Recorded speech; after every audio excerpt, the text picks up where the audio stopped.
Hola, soy el doctor Francisco Mannará, soy jefe de trabajos prácticos de la segunda cátedra de anatomía de la Facultad de Medicina de la Universidad de Buenos Aires y en esta ocasión vamos a hablar sobre articulaciones del miembro superior en zona topográfica del hombro. La zona topográfica, la cual he hecho mención, es esta que estamos viendo en pantalla. Es una vista posterior del hombro derecho, una disección superficial. El número 13 está indicando la espina de la escápula. El número 1 nos indica el extremo acromial de la clavícula.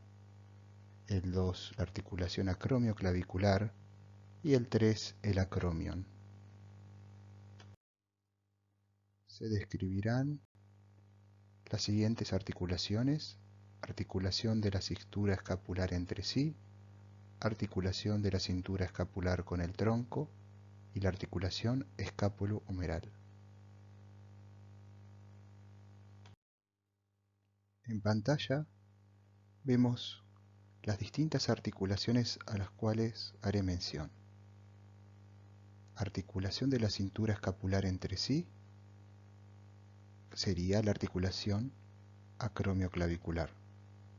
La articulación de la cintura escapular con el tronco, la cual sería la articulación esternoclavicular y la escapulotorácica. Y la articulación, por otro lado, glenohumeral, que es la verdadera articulación del hombro, la cual une la escápula al húmero. En esta radiografía se observan en números arábigos las distintas articulaciones a las cuales he hecho mención anteriormente. La 1 es la articulación glenohumeral, la 2 es la articulación acromioclavicular, la 3 es la articulación esternoclavicular y la 4 estaría representada por la articulación escapulotorácica. La articulación acromioclavicular es una articulación sinovial plana. Las superficies articulares serían el extremo lateral o acromial de la clavícula, que presenta una carilla ovalada que mira hacia afuera y abajo, y por otro lado el acromion, el cual presenta otra carilla plana pero orientada hacia adentro y arriba.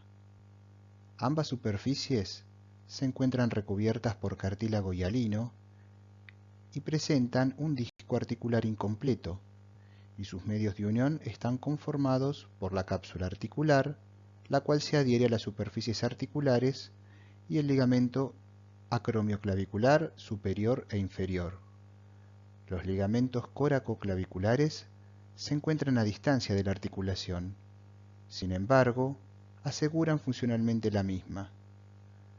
Los ligamentos coracoclaviculares son el ligamento trapezoideo y el ligamento conoideo. El ligamento trapezoideo se inserta en la apófisis coracoides y en la cara inferior de la clavícula. El ligamento conoideo tiene forma triangular, encontrándose detrás del trapezoideo, y se inserta en el borde medial de la apófisis coracoides y el borde inferior de la clavícula. El movimiento de esta articulación es de deslizamiento, permitiendo abrir o cerrar el ángulo escapuloclavicular. Clínicamente, es importante reconocer las estructuras anatómicas en una radiografía.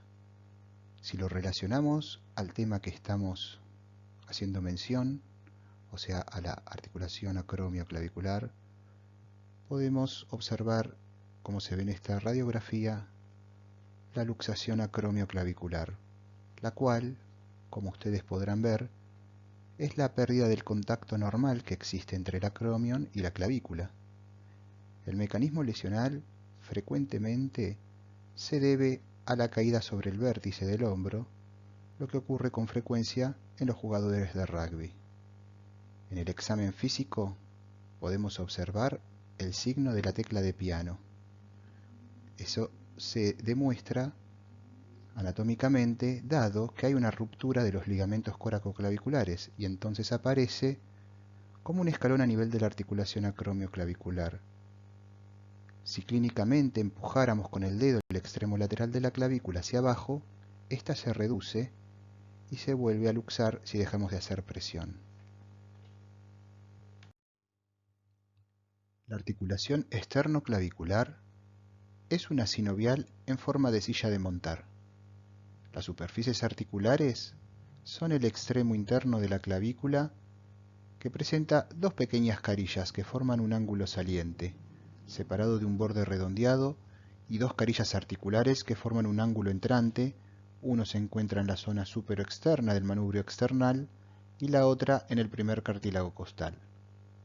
Los medios de unión son la cápsula articular, la cual se adhiere a las superficies articulares, la cual se encuentra reforzada por ligamentos.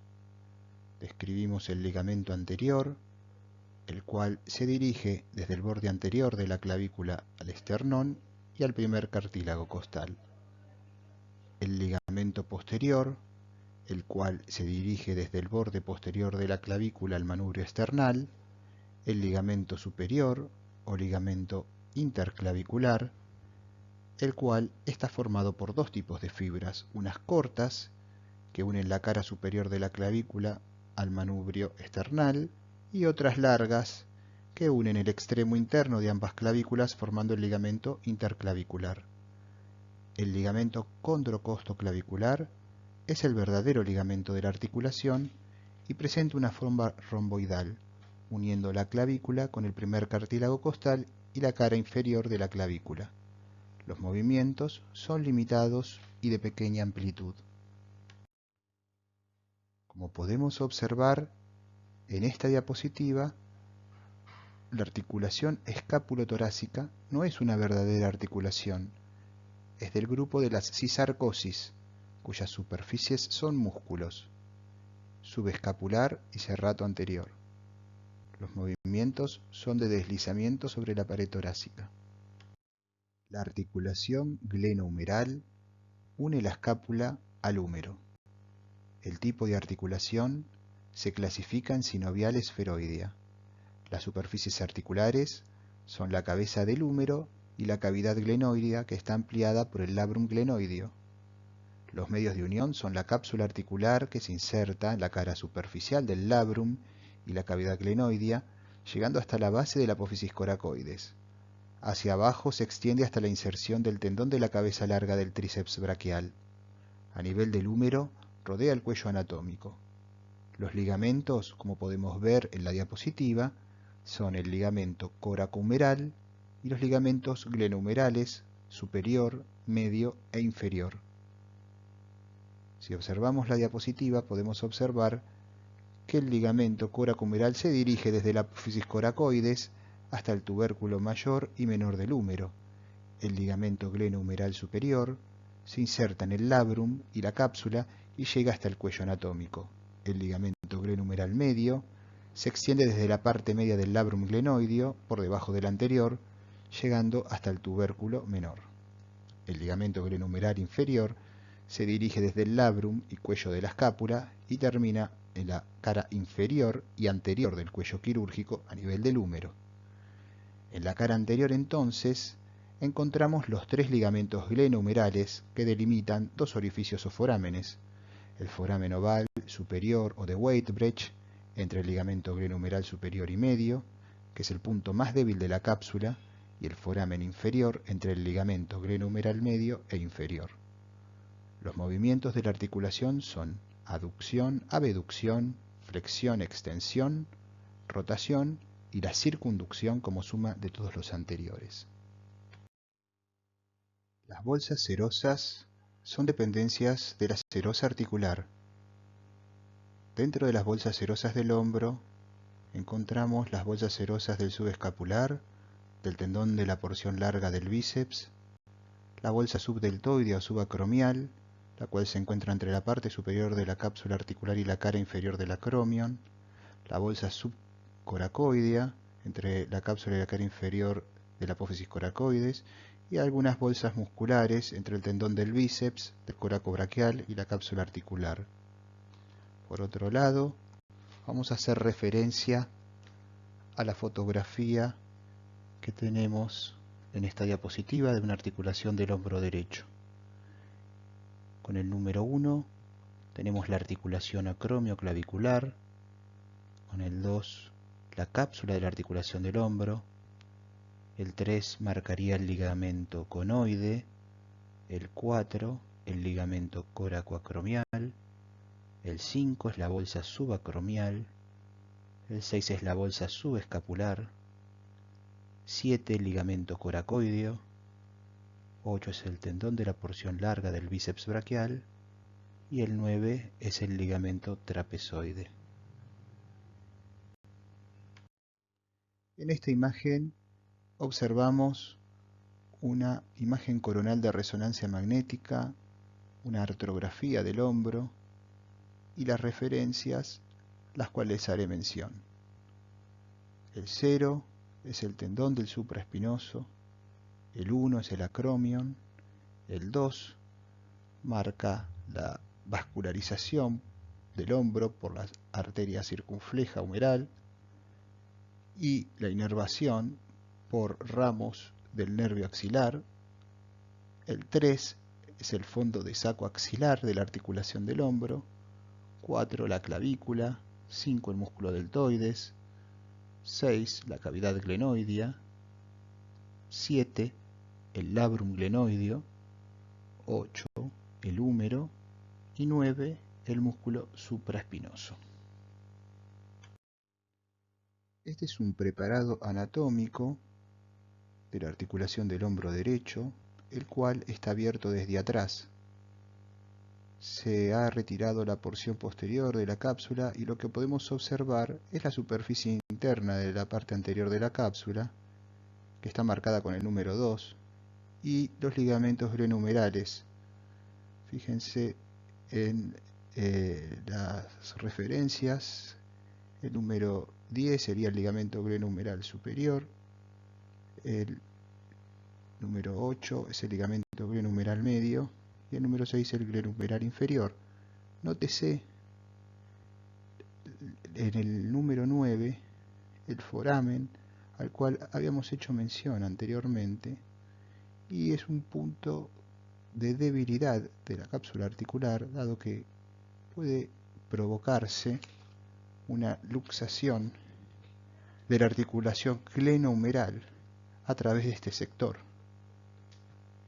En las luxaciones de la articulación glenohumeral, la luxación se puede producir por dos mecanismos: un mecanismo directo, que es raro, y un mecanismo indirecto, que es el más frecuente, que en general se produce cuando el brazo está en abducción y en rotación lateral. En ese momento, la cabeza lateral se encuentra en íntimo contacto con la cara antero-inferior de la cápsula articular, que es justamente lo que he marcado anatómicamente hace un momento. Si en ese instante se aplica una fuerza axial contra la articulación, la cabeza humeral, presiona la cápsula, la desgarra y sale fuera de la cavidad articular. El paciente consulta en general por dolor, presentando el brazo fijo en abducción ligera. El contorno del hombro se encuentra aplanado, a esto se lo denomina hombro en charretera, con la prominencia del acromion y la ausencia de la cabeza humeral debajo del deltoides, que cae vertical hacia abajo. Desaparece el surco deltopectoral y el brazo parece algo más largo, especialmente cuando la luxación es infraglenoidea. Si se comprime el nervio axilar, puede haber un compromiso sensitivo. La intención de esta diapositiva es la de mostrar algunas relaciones anatómicas de la articulación. A la izquierda tenemos un preparado anatómico y su resonancia relacionada a su derecha. Tenemos en 1 la arteria axilar, 2 la cápsula articular, el 4 es el músculo coracobraquial, en 5 podemos observar los troncos secundarios del plexo braquial, El 6 marca el músculo deltoides. El 7, la cavidad glenoidea. El 8, el labrum glenoideo. El 10, la cabeza del húmero. 11, músculo infraespinoso. 14, músculo pectoral mayor. 15, la porción corta del bíceps braquial. 16, músculo subescapular. 17, nervios y vasos supraescapulares.